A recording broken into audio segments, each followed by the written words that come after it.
J'espère que vous allez bien, que vous avez la forme et que vous n'êtes pas trop déprimés, les gars.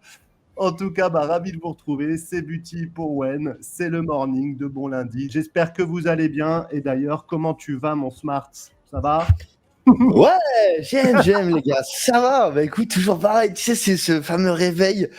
Tu prends ton tel, tu vois, moi je me suis mis les petites, comment dire, les petits widgets avec les prix des cryptos.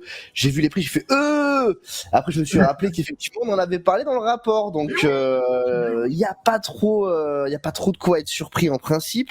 On en a parlé un petit peu semaine dernière. C'est vrai que le FOMC c'est souvent un événement quand même où tu peux justement chercher à prendre un petit peu un contre-pied au marché.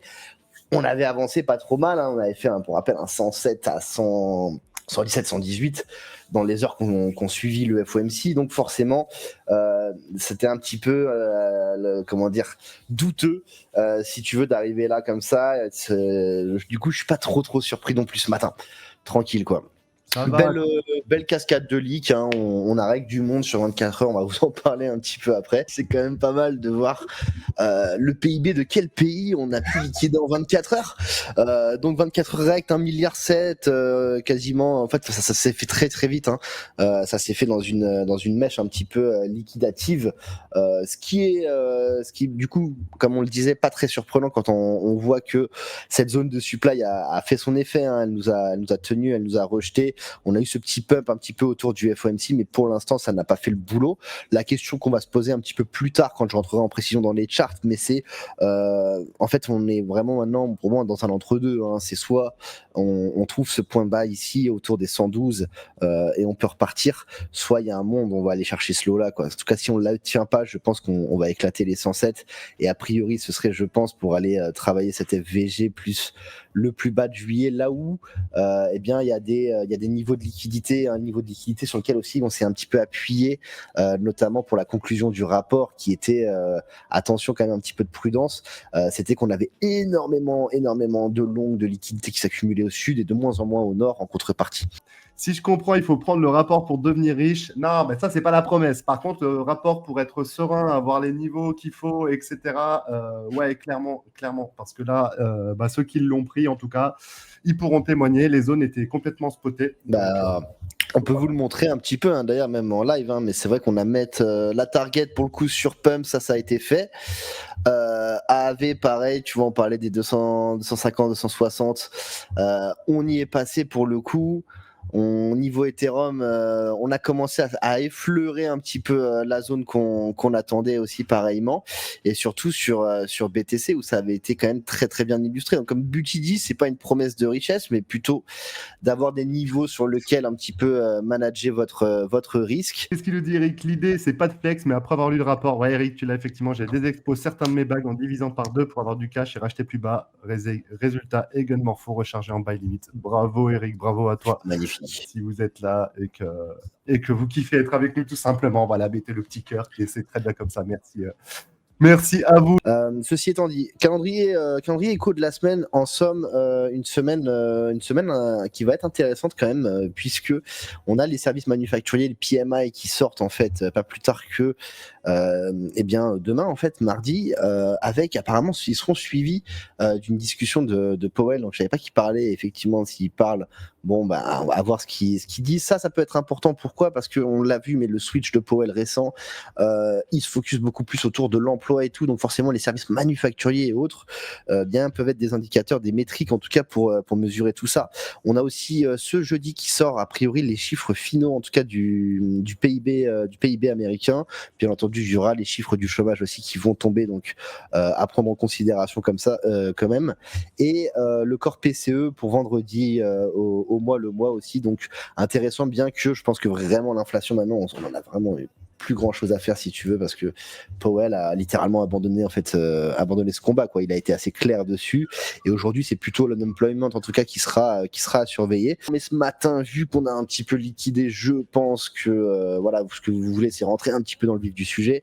BTC donc du coup première target, hein, qui est littéralement les 112 111, tu vois, qui sont pour l'instant on commence à faire un petit peu office de support. Je pense que c'est une zone, si tu veux, qui va normalement tenir un minimum pour te donner peut-être au moins un rebond.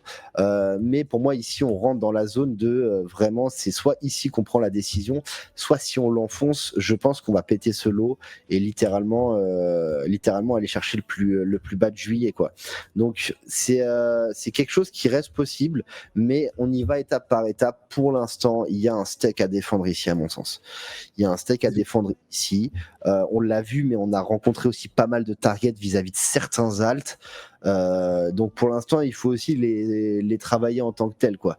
Pour rappel, on avait quand même commencé déjà à parler un petit peu d'être prudent au moment vers la fin juillet, début août, que les momentum aussi en weekly commençaient eh bien à retracer quand on arrivait dans cette zone-là et qu'on avait croisé à la baisse.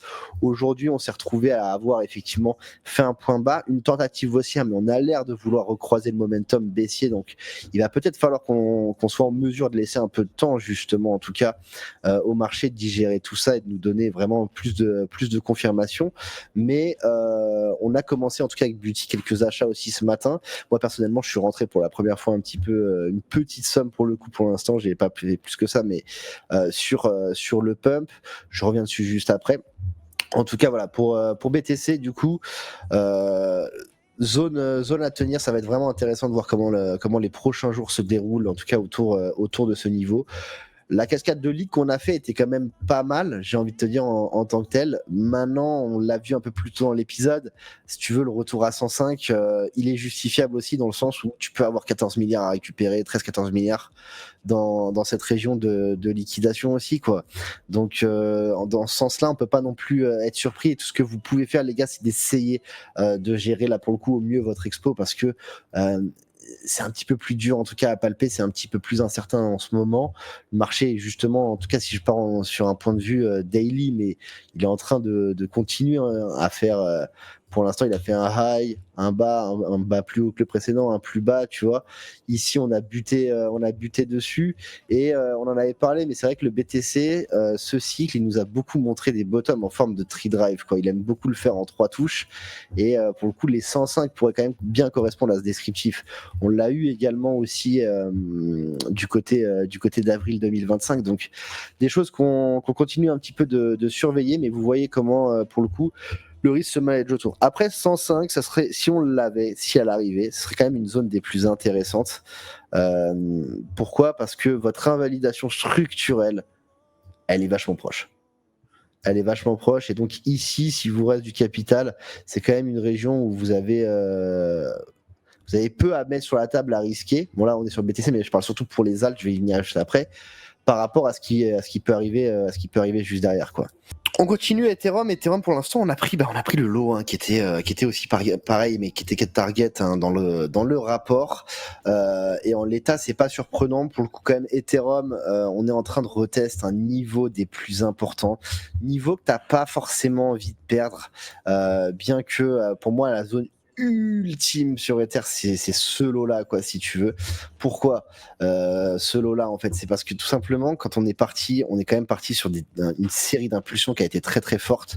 Ici, péter ce lot-là, ça invaliderait absolument toute l'impulsion. Le reste, c'est que tant que c'est pas fait, tu restes dans la défense, si tu veux, d'une structure qui est haussière, et tu peux avoir ce qu'on appelle un complexe pullback qui peut des fois aller à bottom juste un peu au-dessus de ton précédent lot. C'est pas impossible, ça ferait chier.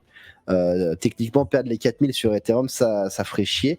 Mais là, vu la phase actuelle où on est, c'est clair que si Bitcoin ne tient pas ce support, a priori, Ether il y va. Tu vois ce que je veux dire? Je vois pas pourquoi il tiendrait plus que ça dans une zone, dans les eaux troubles, quoi, si je puis dire.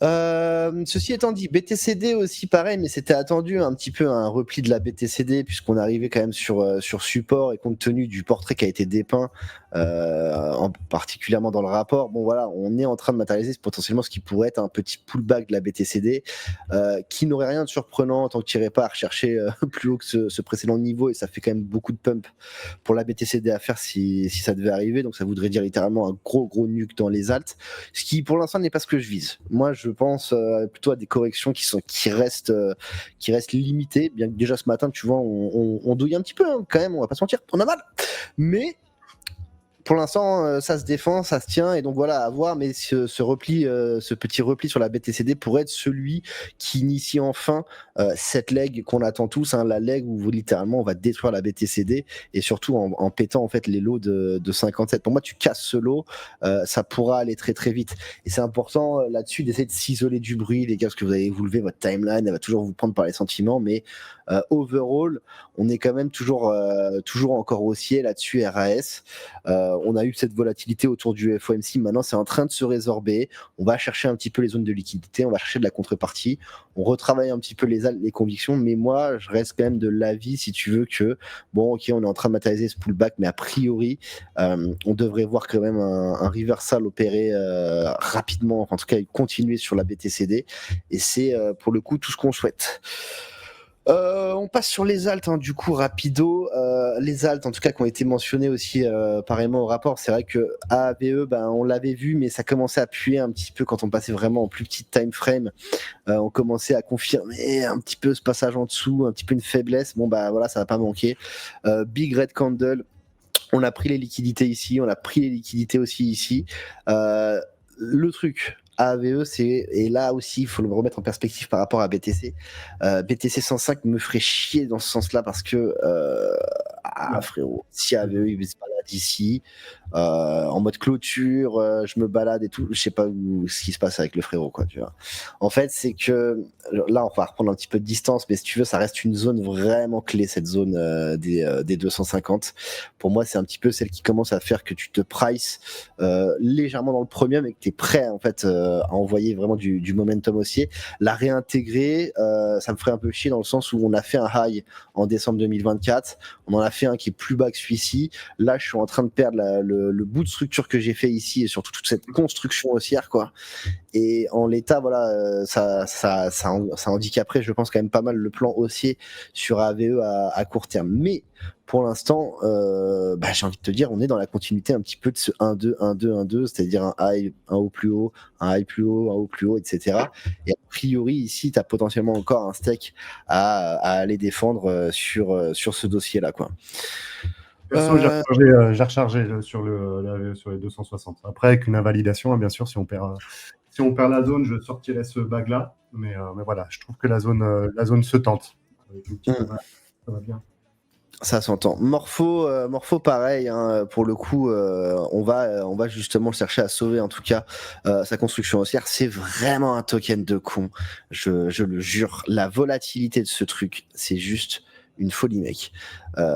Tu vois ce que tu fais des fois en une journée, tu fais un pump de 20% instant ravalé le lendemain, tu te retrouves, enfin bref, compliqué. Il est vraiment compliqué à naviguer pour le coup de Morpho, et comme on le disait, hein, il a tendance à décaler dans le prix, mais il reste dans cette configuration, dans ces narratifs qui, selon moi, si Ethereum arrive à tenir la barre, qui repart dans les prochaines semaines, Exos que je vous montrais un petit peu vis-à-vis de la BTCD, etc. A priori, je pense vraiment toujours fermement que Morpho, AVE, même CRV à certains égards, du Link, ces tokens-là, en principe, peuvent représenter de très très très belles opportunités.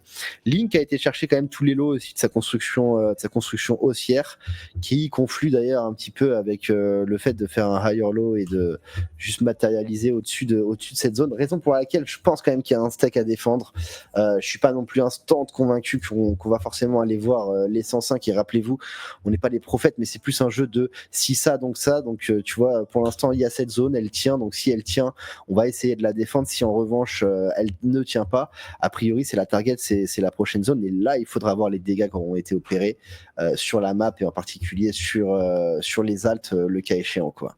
Sur ce, content en tout cas si ça a pu aider certains d'entre vous, justement, ces petites updates qu'on se fait récemment. Prenez bien soin de vous, force à vous en tout cas, et merci de votre présence, de votre bienveillance et de toute l'énergie que vous donnez. On était 1700 aujourd'hui, ça fait super plaisir. N'hésitez pas à nous suivre, bien sûr, petit rappel, et puis on se retrouve très vite sur Wen, les bros. Je vous embrasse, bonne journée à tous, ciao ciao ciao. Ciao l'équipe. 4-4-4, Morning Love, là où les légendes commencent.